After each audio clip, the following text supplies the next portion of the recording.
Welcome back to Stuff About Tutorials. Today we are talking about how to add social link in your thread profile. Why would you want to know how to add social links in your thread profile? Well, maybe it is your first time using threads and not sure how to add social link in your thread profile. So today I am going to show you how to add social link in your thread profile. Check video description and I will try to leave the written instructions. Adding a social link in your thread profile is quite simple and easy to do, and the process is same for Android and iOS devices. Let me show how you will add social link in your thread profile. First of all, open Thread app in your device, and now here is my thread home screen.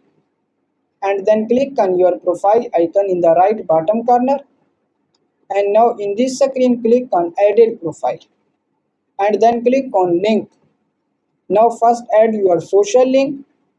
Like I want to add my Instagram link, and then click on check mark, and now click on done in the right top corner, and your link has been added on threads. So there you go. If you were wondering how to add a social link in your thread profile, that is the easiest way I know. If you know another way, please leave a comment below. Be sure to subscribe for more videos.